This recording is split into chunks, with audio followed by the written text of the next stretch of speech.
안녕하세요. 두 아이를 슬하에 두고 있고 남편과 노후 대책을 마련 중인 전업주부입니다. 저희 두 아이를 말할 것 같으면 서로 닮은 듯 닮지 않은 듯 저희 부부가 오기야 금이야 키운 아이들입니다. 맞이인 딸은 중고등학교를 전교 1등을 놓치지 않고 졸업한 후 유명 대학교에 입학하여 그 역시 수석으로 마치고 대기업에 입사하였습니다.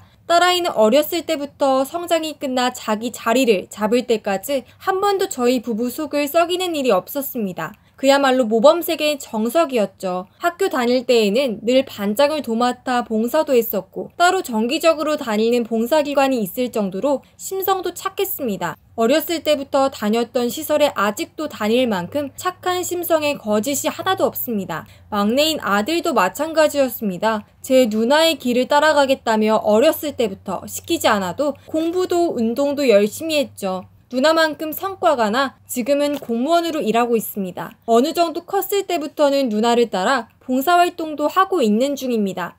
둘 사이도 좋아 서로 대화도 많이 하고 둘이서 여행도 자주 다닙니다. 저희 부부 기념일이면 둘이 합심해서 꼬박꼬박 잘 챙기기도 하고요. 저희 아이들을 본 사람들은 모두 입이 마르도록 칭찬을 했습니다. 저희도 아이들을 복덩어리라고 생각하고 살았습니다. 결혼만 잘하면 정말 저희는 자식 농사를 잘 지었다고 생각하고 지냈습니다. 그런데 딸아이도 그렇고 아들내미도 그렇고 도무지 애인이라고 소개해오는 사람이 한 명도 없었습니다. 홍기가 차는 나이가 다가오는데도 단 한 번도 이성 친구를 소개시켜주지 않았습니다. 제가 나서서 일부러 남자친구는 없냐고 딸아이에게 몇 번이나 물었는데도 돌아오는 대답은 결혼하지 않고 혼자 살 계획이라는 답답한 말뿐이었습니다. 그래도 가정은 꾸려야 하지 않겠느냐는 저의 말에 딸애는 그건 다 옛날 사고방식이라고 말하며 요즘엔 능력만 있으면 다들 혼자 산다고 말하더군요. 아들은 어떤가 싶어 슬쩍 떠봐도 자신도 누나와 같은 생각이라며 딱 잘라 말했습니다. 선자리도 들어오는데 한 번만 나가보라고 사정해도 나가지 않거나 나가서 딱 잘라 거절의 말을 하고 와 상대방이 민망한 상황만 생겼습니다. 그러면 너네는 외롭거나 힘들 때 기댈 수 있는 사람이 필요 없냐고 하니 단짝 친구가 있어서 상관이 없다고 답합니다. 딸아이는 대학교 친구였고 아들은 고등학교 친구였습니다. 한 번도 소개받거나 사진을 보여준 적은 없습니다. 다른 친구들은 오며 가며 한 번씩 다 봤는데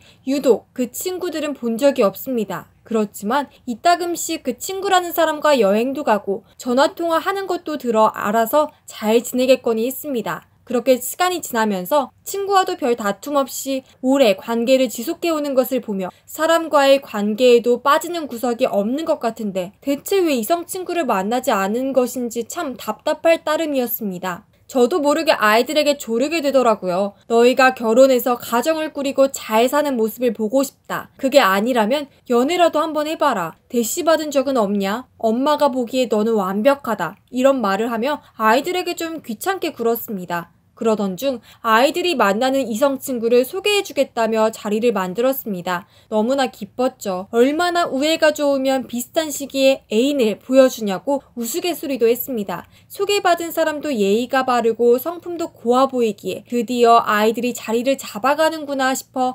기뻤습니다. 넷이서도 친해져서 종종 함께 놀러가기도 하는 듯 했습니다. 그렇게 꽤 오랫동안 두 아이 다 만남을 이어갔습니다. 넷이서 종종 노는 것이 좋기도 하고 뿌듯하기도 하여 집에 초대를 했습니다. 하룻밤 자고 가라고 하니 넉살 좋게 알았다고 하기에 그것 또한 마음에 들어 절로 뿌듯하더군요. 그러나 저희가 보수적인지는 몰라도 둘이서 한 방에 재우는 것은 아직 냉큼 허락하기가 마음에 걸려 딸아이와 아들 여자친구, 아들과 딸 남자친구 자리를 따로 마련해 주었습니다. 아이들도 순순히 그렇게 하겠다고 했고요. 그렇게 애들을 재우고 저도 잠자리에 들었다가 새벽에 목이 말라 깼습니다. 부엌으로 나가 물을 마시는데 아이들은 아직 자지 않는 모양이더라고요. 딸아이 방에서 대화 소리가 나 들으려고 했던 것은 아닌데 어떻게 몰래 듣는 격이 되어 듣게 되었습니다. 그리고 저도 모르게 주저앉아 버렸습니다. 자기야, 여보, 사랑해 이런 대화가 딸아이 방에서 흘러나오고 있었습니다. 아이들이 몰래 방을 바꿨나 싶었지만 아니더군요.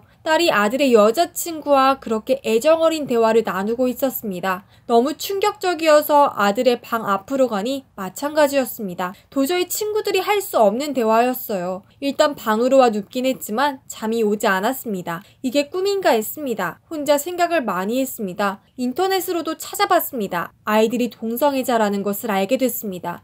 그래서 여태껏 소개시켜주는 애인이 없었다는 것도요. 이게 병이어서 나을 수 있다, 없다 하는 글도 보고 원래 태어나기를 그렇게 태어난 사람이니 존중해 주어야 한다는 글도 보고 하루 종일 인터넷만 붙잡고 살았습니다. 어디 가서 상담할 때가 있어야 말이죠. 아이들이 동성애자 같다는 말을 어디 가서 하겠어요. 몇 날 며칠을 알았습니다. 저희 부부관계도 좋다고 자부할 수 있고 아이들이 어렸을 때부터 아이들 앞에서는 부부싸움도 하지 않았고 늘 좋은 가정의 모습만 보여줬다고 생각했는데 도대체 뭐가 모자르기에 동성애자가 됐을까 싶어서 답답했습니다. 그래도 혹시나 제가 오해한 것일 수도 있어서 마음을 가다듬고 먼저 딸아이를 불러 물어봤습니다. 뭐라고 해야 할지 몰라 직설적으로 말이 나오더군요. 동생 여자친구랑 만나고 있냐고요. 딸아이는 잠시 놀라는 기색을 보이더니 이내 고개를 끄덕였습니다. 여태까지 대학교 친구와 어울렸던 것이 다 그 친구라고 덧붙였습니다. 너무나 충격적이어서 그럼 내 남자친구라고 했던 친구가 남동생의 애인이냐 물었더니 그렇다고 했습니다. 그런데 왜 이렇게 부모는 속였냐 물으니 자꾸만 결혼을 강요하는 것이 싫어 서로가 상의하여 그렇게 했다고 합니다. 그렇게 오래전에 서로의 비밀을 공유한 둘이 넷이서 만나는 모임을 가지게 되었다고 했습니다. 너무 충격적이었습니다. 그동안 모범적으로 지내왔던 아이들이 갑자기 말도 안 되게 저희 부부에게 뒤통수를 친 것 같은 느낌이었습니다. 아이들은 자신들의 연애관이 확고하니 엄마와 아빠가 이해해 주었으면 한다고 말을 하는데 도대체 이걸 어떻게 이해해 줘야 할지 판단이 서질 않습니다. 분명 잘못된 것은 아닌데 응원해 줘야 할지 사람들에겐 어떻게 말해야 할지, 아이들은 이대로 괜찮은지, 아니 이것이 잘못된 건지 하나도 모르겠습니다. 아이들은 특별한 게 아니라 남들과 조금 다른 것이고 다른 사람들과 똑같이 잘 맞는 사람을 만나 평생을 함께하는 것이니 너무 염려치 말라고 했습니다. 하지만 그게 되나요? 아이들은 먼저 말하지 못한 것에 죄송하다고 말하며 자신들을 이해할 수 있을 때까지 기다리겠다고 했습니다. 자신들이 절대 달라질 일은 없다는 태도였습니다.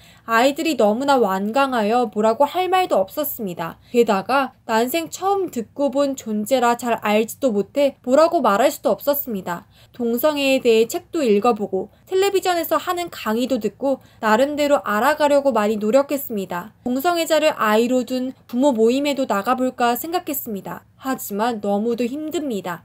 남편과도 상의했지만 남편은 다 큰 성인이고 자신의 앞길을 만들어가는 것은 본인들이니 우리는 뒤로 물러서야 한다고 하더군요. 아이들이 바르게 커준 것만 해도 우리에게 충분한 역할을 다 했다고요. 아이들도 하나의 객체이니 그들이 느낄 수 있는 사랑까지 관여해서는 안 된다는 말을 했습니다. 맞는 말이죠. 맞는 말이지만 하지만 제 생각은 다릅니다. 저는 예쁜 손주도 보고 싶고 아이들의 가정과 함께 행복하게 늙고 싶습니다. 이게 과연 제 욕심일까요? 어떻게 해야 할까요?